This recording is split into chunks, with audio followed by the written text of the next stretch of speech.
Hello बच्चों, जय माता दी। कैसे हैं आप लोग सारे? आज हम लोग चैप्टर स्टार्ट करेंगे फॉर्मेशन ऑफ अ कंपनी। ये आप लोगों के पास फॉर्म्स ऑफ बिजनेस ऑर्गेनाइजेशन के अंदर सेकेंड चैप्टर का पार्ट होता है, नहीं तो आप लोगों को सेपरेटली चैप्टर गिवन भी होता है, that is formation of a company. There are two types of company, that is private company and public company. और प्राइवेट कंपनी और पब्लिक कंपनी दोनों को फॉर्म करने के लिए 4 स्टेप्स परफॉर्म करने होते हैं, जो कि हम लोग हमेशा डिस्कस करते हैं। PICC, promotion, incorporation, capital subscription and commencement of business. अब ऑब्वियस सी बात है, कमेंसमेंट ऑफ बिजनेस का मतलब होता है स्टार्ट करना, तो इसलिए हम लोग कभी कभी उसको कंसीडर भी नहीं करते। तो वैसे 4 स्टेप्स ही होते हैं कंपनी को फॉर्म करने के लिए। PICC। प्राइवेट कंपनी में स्टूडेंट्स फंड्स खुद अरेंज करने होते हैं। तो इसका मतलब अगर आप प्राइवेट कंपनी ओपन कर रहे हैं तो पहले 2 स्टेप ही करने हैं, प्रमोशन एंड इनकॉर्पोरेशन। बट अगर आप गवर्नमेंट कंपनी की बात कर रहे हैं तो गवर्नमेंट कंपनी को फंड्स लोगों से अरेंज करने होते हैं। तो थर्ड स्टेप करना बहुत इंपॉर्टेंट होता है, कैपिटल सब्सक्रिप्शन। क्योंकि कैपिटल सब्सक्रिप्शन का मतलब हो गया कंपनी को ओपन करने के लिए, फॉर्म करने के लिए पैसा लेकर आना पब्लिक से। तो याद रखना, there are two types of company, private company and public company. There are 4 steps to form the company, PICC। For the private company 2 steps are enough, P and I, and for the public company 4 steps are compulsory, that is PICC। तो मैं आपको चारों steps पढ़ाऊंगा PICC। मैं consider करूंगा कि मेरे पास public company open हो रही है जी।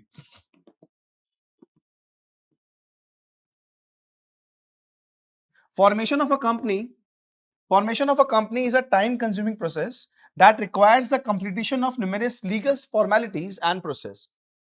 अब सर जो ये सिर्फ बात ना बोलना आसान नहीं है कि सर PICC कर लो कंपनी फॉर्म हो जाएगी। ये एक बहुत एक लीगल प्रोसेस है, सेबी की अप्रूवल चाहिए, मुझे काफी सारा डॉक्यूमेंटेशन चाहिए, मुझे नेम अप्रूवल चाहिए, मुझे MOA चाहिए, मुझे AOA चाहिए। इतने सारे लीगल डॉक्यूमेंट्स, इतनी सारी सब्सक्रिप्शंस, सेबी की अप्रूवल। सर क्या ये एक दिन में हो जाएगा? क्या या सर ये फिर किसी भी मुझे प्रोफेशनल की रिक्वायरमेंट नहीं पड़ेगी? सर मुझे अंडरराइटर्स की रिक्वायरमेंट नहीं पड़ेगी, मुझे ब्रोकर्स की जरूरत नहीं पड़ेगी, मुझे सारे लोग चाहिए, सारे डॉक्यूमेंट्स चाहिए। तो ये एक कम्बरसम लॉन्ग प्रोसेस है जिसके लिए मुझे प्रोफेशनल्स की रिक्वायरमेंट ही पड़ेगी। तो फॉर्मेशन ऑफ कंपनी एक न्यूमेरस लीगल फॉर्मेलिटीज और प्रोसेसेस से भरा हुआ है। 3 स्टेप इंपॉर्टेंट बताए हैं। इसका मतलब एक स्टेप तो नॉर्मल है, कमेंसमेंट, स्टार्ट कर दो। तो वो स्टेप ही क्या हुआ, इसलिए आप लोगों के सामने 3 स्टेप के बारे में बात कर रहे हैं। पहला स्टेप है आपके पास प्रमोशन, सेकंड स्टेप है आप लोगों के पास इनकॉर्पोरेशन, थर्ड है आपके पास subscription. Unlike a public limited company which is forbidden from raising funds from the public, private corporation is not required to produce prospectus। भाई जब प्राइवेट है तो मुझे पैसा अपने आप से लेके आना है। जब पैसा अपने आप से लेके आना है तो पब्लिक के सामने भीख क्यों मांगू? सॉरी, पब्लिक के सामने बोलूंगा क्यों कि पैसा दो पैसा दो? तो जब पब्लिक के सामने बोलूंगा ही नहीं तो प्रोस्पेक्टस इशू करूं क्यों? प्रोस्पेक्टस का मतलब होता है लोगों को इनवाइट करना, आओ आओ शेयर लो पैसा दो। जब है ही नहीं तो प्राइवेट कंपनी में पहले 2 स्टेप ही लेने होते हैं, सिर्फ पहले 2 स्टेप, और पब्लिक कंपनी में चारों step. Promotion, first step is promotion students.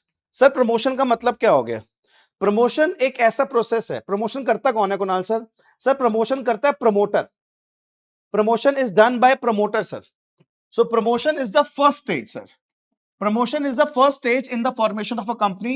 It involves conceiving a business idea and implement in the practical world। कौन करता है promotion? Promotion is done by promoter students. Promotion करता है प्रमोटर। सो मैं बोल सकता हूं प्रमोटर इज अ पर्सन जो अपने दिमाग में एक आइडिया लेकर आता है और उस आइडिया को रियल वर्ल्ड के अंदर इंप्लीमेंट करता है जी। Done sir. Sir functions of promoter, हाँ सर अभी आपने बताया कि प्रमोशन करता कौन है? सर प्रमोशन करता है प्रमोटर। प्रमोटर सबसे पहले कला काम में करता है identification of business opportunity. Exactly, environment is full of opportunity and promoter is a person who identify the opportunity and practically implement करता है रियल वर्ल्ड में।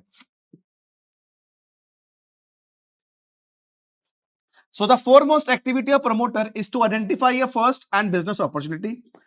अपॉर्चुनिटी आइडेंटिफाई करना सबके माइंड में आते हैं क्वेश्चंस।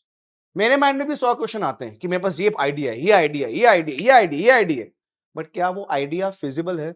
इसलिए आइडेंटिफिकेशन ऑफ बिजनेस आइडिया के बाद सेकंड स्टेप होता है फिजिबिलिटी स्टडी। क्या वो आइडिया फिजिबल है या नहीं? Converting all potential ideas into actual projects may not be viable or lucrative. As a result, the promoter do extensive feasibility. जैसे कि कुणाल सर, क्या वो आइडिया टेक्निकल फिजिबल है? क्या वो आइडिया फाइनेंशियल फिजिबल है? क्या मेरे पास इतना पैसा अरेंज हो जाएगा कि मैं वो बिजनेस ओपन कर लूं? या फिर क्या वो आइडिया इकोनॉमिकल फिजिबल है? क्या मैं इतना पैसा रेवेन्यू अर्न कर लूंगा कि मेरी कॉस्ट कवर हो जाए? तो there are three types of feasibility: technological feasibility, financial feasibility and economic feasibility. इसे कहते हैं फिजिबिलिटी स्टडी। तो फर्स्ट स्टेप हो गया identification of business opportunity, second हो गया फिजिबिलिटी स्टडी, थर्ड हो गया नेम अप्रूवल। अब बिजनेस ओपन करना है स्टूडेंट्स, किसी न किसी नाम से तो करना ही पड़ेगा, ऑब्वियस सी बात है। अब नाम रखने के लिए ट्रेडमार्क रजिस्टर करवाना पड़ता है, कॉपीराइट्स लेने पड़ते हैं, उसके लिए नाम चाहिए। तो आपको पहले नाम अथॉरिटी से जाके रजिस्टर करवाना पड़ेगा, नेम अप्रूवल लेना पड़ेगा जी।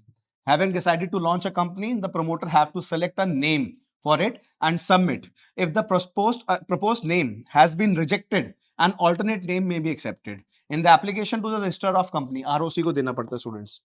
Fourth, fixing up of signatories to the memorandum of association. Who are the signatories, Kunal sir? Signatories are also called as in first directors. जो साइन करेंगे, एक्सेप्ट करेंगे कि यस हम डायरेक्टर बनने के लिए रेडी हैं इस कंपनी का जी। Promoter have to decide about the member who will be signing the memorandum of association. Next, appointment of professional. Sir professionals appoint करने पड़ेंगे क्योंकि नेक्स्ट स्टेप पे कुणाल सर मेरे पास कमेंसमेंट, सब्सक्रिप्शन, कैपिटल सब्सक्रिप्शन, लोगों को बुलाना, पैसे लेना, इसके लिए मुझे प्रोफेशनल्स चाहिए sir. The promoter select the specialist like sir merchandise bankers चाहिए, ऑडिटर्स चाहिए and others to assist them in preparing the essential document that must be filed with the ROC. Next sir, preparation of necessary documents. कौन से documents sir? Sir AOA, MOA, sir जो registered होंगे sir. The promoter takes up the steps to prepare certain legal documents which have to be submitted under the law. जैसे MOA, AOA, consent of directors, name approval. Sir ये सारे steps done by the promoter. First step Kunal sir सारे मिलके मेरे साथ बोलेंगे जी। Functions of promoter, first is identification of identification of business, second feasibility, feasibility study divided into three part, it is technical feasibility, economical feasibility and financial feasibility. Third, name approval, बोलो name approval. Fourth, fixing up of signatories, first director of a company. Next, appointment of professionals and preparation of necessary documents. ये सारे documents आप लोगों को चाहिए। कौन कौन documents है कुणाल सर? सबसे पहला डॉक्यूमेंट है मेरे पास MOA, that is memorandum of association. इसके अंदर एमओए मोस्टली आउटसाइडर्स के लिए होता है स्टूडेंट्स, जिसमें सारे क्लॉज लिखे होते हैं, नेम क्लॉज, ऑब्जेक्टिव क्लॉज, सारे क्लॉजेस मेंशन होते हैं। कोई भी इंसान आउटसाइडर कंपनी के बारे में जानना चाहता हो तो वो एमओ के अंदर मेंशन होगा। Very important document. Memorandum of association is the most important document as it defines the objectives of the company. No company can legally undertake activities that are not contained in the MOA. आप कोई भी company ऐसा कोई भी activity नहीं कर सकती जो एमओए के अंदर मेंशन ना हो। As per the section 2 subsection 56, the Companies Act 13, MOA means Memorandum of Association of a company as original frame or as altered from time to time in pursuance of any previous company law or of this act. The Memorandum of Association contains different clauses like sir, first name clause mention होगा sir, registered office कहां पर है वो mention होगा, registered office clause, object clause, company का objective क्या है वो मेंशन होगा, कंपनी की लायबिलिटी क्या है लायबिलिटी मेंशन होगी, कंपनी के कैपिटल कितनी है, कितने शेयर्स हैं सर वो मेंशन होंगे। ये सर क्लॉजेस हैं, क्लॉजेस, सारे क्लॉजेस कुणाल सर एमओए के अंदर लिखे आते हैं। मैं दोबारा से एक बार क्लॉजेस बोल रहा हूं। First clause name clause, registered office clause, object clause, liability clause और कैपिटल क्लॉज। नेक्स्ट डॉक्यूमेंट आ गया सर एओए। एओ होता है sir article of association. Sir ये कंपनी के इंटरनल अफेयर्स के मैनेज करने के लिए होता है, इंटरनल मैनेजमेंट को मैनेजमेंट करने के लिए होता है। इंटरनल कॉन्फ्लिक्ट्स ना हो उसके लिए रूल्स और रेगुलेशन, मतलब इंटरनल प्रोसेस के लिए एओए बनाया जाता है। बाहर के लोगों को हमारे बारे में जानना चाहते हैं तो एमओए बनाया जाता है। दोनों डॉक्यूमेंट इंपॉर्टेंट और लीगल है। They are the rules that govern a company in internal management. These regulations are an addendum to the memorandum of association. They should not conflict with or supersede anything. कोई भी AOA के अंदर ऐसी चीज ना हो जो एमओए को कॉन्फ्लिक्ट क्रिएट करती हो जी। According to the section subsection 5 of the Companies Act 13, articles refers to a company articles of organization initially drafted and amended from time to time, bar bar change भी हो सकता है, और implement in accordance with any previous company law. ये law की definition है बच्चे. Consent of proposed director students. जैसे आप लोगों ने तक बोला था कि हम लोग फर्स्ट डायरेक्टर को साइन करवाएंगे. साइन कराने का मतलब होता है कुछ लोग कंसेंट देंगे. हाँ मैं इस कंपनी का फर्स्ट डायरेक्टर बनना चाहता हूं, उसको बोलते हैं consent. Apart from the MOA and AOA, a written consent चाहिए of each person named as a, सुन रहे हो ना, देख भी रहे हो, named as a director is required confirming that they agree to act as an capacity and undertake to buy and pay qualification shares. उसके बाद कुणाल सर एग्रीमेंट बनता है. Another document that must be presented to the ROC, Register of Company, to be registered under the Act is agreement that the firm forms of an individual director or full-time director. सब कुछ सही है जी. Statutory declaration, हाँ भाई, जो document मेरे ऊपर दिए हैं, AOA, MOA, name approval, consent of director, जो डॉक्यूमेंट में दिए हैं सारे सही हैं, कुछ इलीगल नहीं है. डिक्लेयर करो भाई. इसे कहते हैं स्टैट्यूटरी डिक्लेरेशन. स्टैट्यूटरी डिक्लेरेशन के बाद फीस पे करो रजिस्ट्रेशन की, आपकी कंपनी हो गई रजिस्टर्ड. वाह भाई वाह. पहले दो step clear. Promotion and incorporation. Promotion and incorporation. Incorporation का दूसरा नाम है रजिस्ट्रेशन, और रजिस्ट्रेशन के लिए ये सारे डॉक्यूमेंट्स की रिक्वायरमेंट थी जो आपको बता रहा था. पढ़ के देख सकते हैं. Necessary fee has to be paid for the registration of the company. The amount of such fee shall depend on the authorised share capital of the company. अब कितनी फीस पे करनी है ये डिपेंड करती है कि मेरी कंपनी कितनी बड़ी है. छोटी कंपनी होगी, पैसा कम लगा रहा हूँ तो फीस भी कम होगी. बड़ी कंपनी होगी, शेयर कैपिटल ज्यादा होगा तो फीस ज्यादा होगी. तो वो आरओसी में फीस पे करनी होती है जी. Position of promoter. Promoter undertake various activities to get a company registered. हाँ सर, प्रमोटर का काम कंपनी पैदा करना है, कंपनी को रजिस्टर करवाना है, and bring it to the stage of commencement of business. However, they are neither the agent nor the trustee of the company. They cannot be agent because company is yet to be incorporated. Promoter अभी कुछ बना नहीं, क्योंकि अभी company बनना बाकी है. Company बन जाएगी, उसके बाद प्रमोटर की कोई और पोजीशन भी आ सकती है. सेकंड स्टेप हमारा क्या था जी? इनकॉर्पोरेशन का मतलब है रजिस्ट्रेशन. बोलो क्या है? और रजिस्ट्रेशन करने के लिए कुछ नहीं करना, सारे जितने भी डॉक्यूमेंट्स है वो सबमिट करने पड़ते हैं, रजिस्ट्रेशन फीस पे करनी होती है जी. ये हमारे पास हो गया रजिस्ट्रेशन. बोलो क्या हो गया? कौन कौन डॉक्यूमेंट चाहिए रजिस्ट्रेशन के लिए? बोलो. ड्यूली स्टैम्प, साइन और विटनेस. किस चीज का? In the case of public business it must sign by at least. हाँ जी, कितने डायरेक्टर होंगे? हाउएवर 2 मेंबर सिग्नेचर चाहिए. किसके लिए? एमओ दे दिए. एमओ के साथ और क्या दूं? दोनों को स्टैम्प लगवा देना. ठीक है. उसके बाद कंसेंट. बोलो ना, कंसेंट चाहिए. किस चीज की? डायरेक्टर की. और डायरेक्टर सिर्फ वही बनता है जो क्वालिफिकेशन शेयर लेता है. 25% क्वालिफिकेशन शेयर होते हैं जी. Qualification share. The prospective managing director, manager और full time director has reached an agreement if one exist. A copy of the letter from the registrar authorizing the company's name approval का letter वो भी चाहिए जी. Now जी, milky corporation हो गई भाई. मतलब क्या हुआ कुणाल सर? कंपनी पैदा हो गई. A company is legally born. जानबूझ के क्वेश्चन दूंगा, तब तक कंपनी पैदा नहीं हुई होगी. बोलूंगा कि ऐसा ऐसा स्टेप हो गया, तो कौन लायबल है? तो नाम आएगा प्रमोटर का, क्योंकि डायरेक्टर का नाम ही नहीं आया. क्योंकि जब कंपनी पैदा होगी तब मेन केस बन जाएगा डायरेक्टर का. उससे पहले सब कुछ कौन कर रहा है? प्रमोटर. याद रखना, कंपनी अब बॉर्न हुई है जी. It becomes legal entity. अब वो लीगल एंटिटी बन गई है विद द प्रीपेचुअल सक्सेशन. पता ना प्रीपेचुअल का मतलब क्या है? कोई आए कोई चले जाए, कंपनी चलती रहेगी. अब चलती रहेगी. On such date it becomes entitled to enter into a valid contract. सुन लिया? अगर इससे पहले कोई कॉन्ट्रैक्ट हुआ होगा वो वैलिड नहीं है, इसके बाद होगा वो वैलिड है. जानबूझ के केस स्टडी दूंगा, डेट ढंग से पढ़ लेना. The certificate of incorporation is indisputable documentation of companies regular incorporation. आगे थर्ड स्टेप जी, और ऑलमोस्ट लास्ट स्टेप जी, कैपिटल सब्सक्रिप्शन. पहले दो स्टेप थे मेरे पास. Promotion done by the promoter, promoter के फंक्शंस. सेकंड स्टेप था इनकॉर्पोरेशन. इनकॉर्पोरेशन के लिए रजिस्टर्ड डॉक्यूमेंट्स चाहिए थे कुछ, और फीस पे करनी थी. थर्ड स्टेप मेरे पास आ गया कैपिटल सब्सक्रिप्शन. कैपिटल सब्सक्रिप्शन का मतलब होता है अब पैसा चाहिए. प्राइवेट कंपनी होती ये स्टेज तक कभी ना आती. पब्लिक कंपनी है तभी ये स्टेज आएगी. इसको बोलते हैं कैपिटल सब्सक्रिप्शन. फर्स्ट, सबसे पहला स्टेप कुणाल सर, सेबी से अप्रूवल ले लो. Security exchange board of India. बेटा लोगों से पैसा मांग रहे हो, लोगों से जब पैसा मांगा जाता है ना, एक भी किसी इंसान को नुकसान ना हो जाए, क्योंकि एक बार किसी को विश्वास उठ गया ना सेविंग से, तो कोई भी इंसान कभी फ्यूचर में सेविंग नहीं करेगा। और कभी जब सेविंग नहीं होगी ना, तो कंट्री में इन्वेस्टमेंट्स नहीं होंगी, पूरी कंट्री को लॉस हो जाएगा। अब पूरी कंट्री को लॉस हो जाए सिर्फ तुम्हारी वजह से, एक काम करो, पहले तुम हो कौन वो बता दो, तभी पहले सेबी से अप्रूवल लेनी पड़ती है, security exchange board of India. क्या बोलते हैं? आर कंट्रीज रेगुलेटरी बॉडी है, has developed recommendation for information, सारी इंफॉर्मेशन डिस्क्लोज करो जी। किसकी प्रोटेक्शन के लिए? इन्वेस्टर की प्रोटेक्शन के लिए।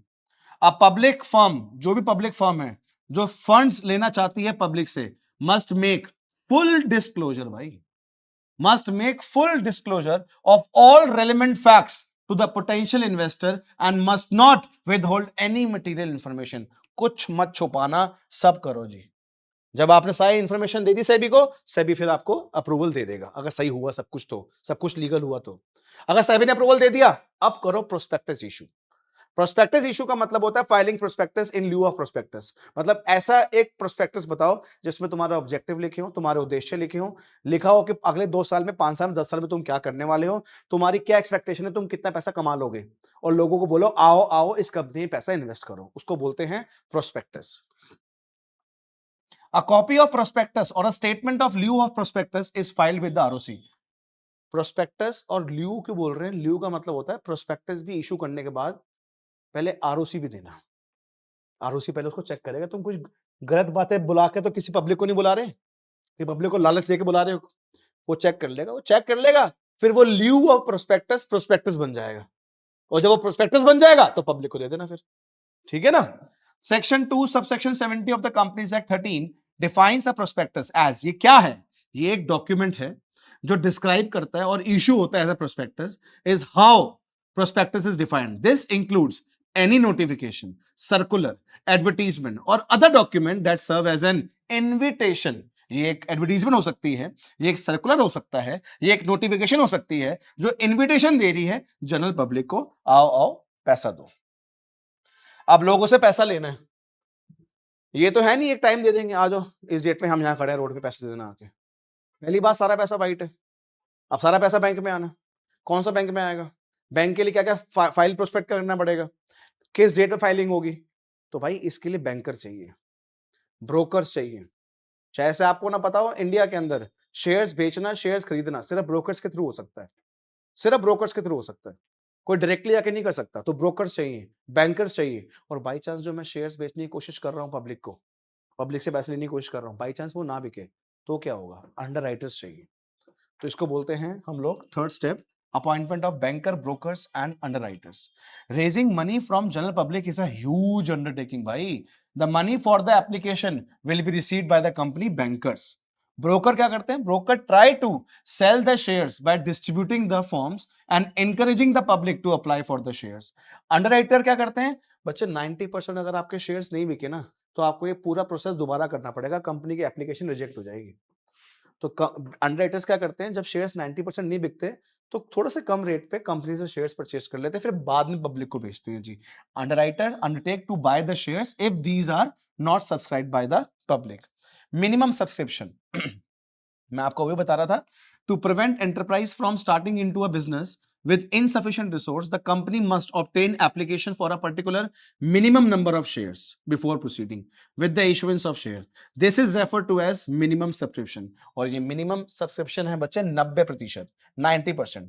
एप्लीकेशन चलो ठीक है, हो गया 90% लोगों ने मेरे शेयर खरीद लिए, मेरा पैसा आ गया, बढ़िया हो गया, ओके रिपोर्ट।